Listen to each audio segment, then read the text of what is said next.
बहुत पहले भारत के पूर्वोत्तर क्षेत्र में एक गांव था मिस्मा। वहाँ एक अनाथ मछुआरा रहता था। तारामन एक दिन वह मछली पकड़ने गया। उस दिन मछली के स्थान पर एक नाग उसके जाल में फंस गया। दरअसल वह नागलोक का राजा था।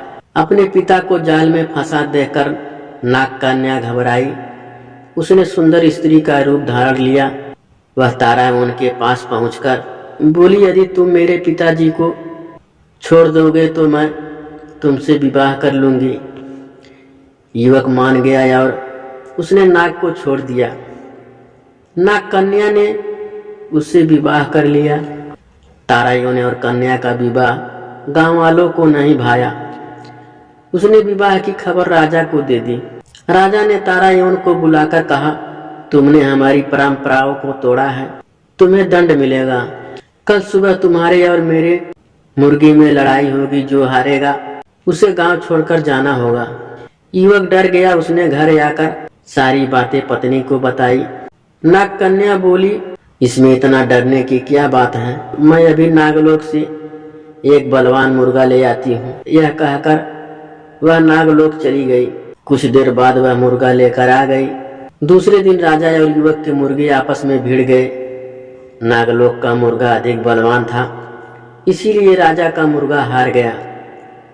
परंतु वह बोला, तारायन, इससे फैसला नहीं हो पाया है, अतः कल सुबह जो टोकरी नदी को उल्टा दिशा में बहा देगा वही विजयी होगा। तारायन के लिए लोहित नदी के बहाव को उल्टी दिशा में मोड़ना असंभव था। उसने यह बात नाग कन्या को बताई। उसने पति को ढांढस बंधाया, डरो नहीं, मेरे पिताजी तुम्हारी मदद करेंगे। वह अपने पिताजी के पास गई। नाग कन्या ने अपने पति की परेशानी बताई। पिता ने उसे सुंदर टोकरी दी।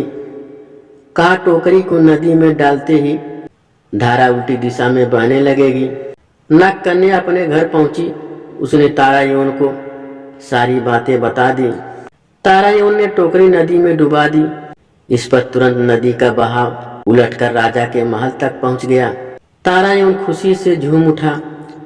वह राजा से बोला, राजन, मैं जीत गया हूँ। शर्त के अनुसार आपको यह गांव छोड़कर चले जाना चाहिए। राजा कहाँ हार मानने वाला था। वह बोला, इस निर्णय को भी अंतिम नहीं माना जाएगा। अब हमें युद्ध करना चाहिए, इसी युद्ध से निर्णय होगा। तारायन भागा भागा अपनी पत्नी के पास पहुंचा और सारी बातें बताई। राजा के पास बड़ी फौज थी, परंतु तारायन तो अकेला था। नाग कन्या उसकी परेशानी सुनकर फिर नागलोक में पहुंची।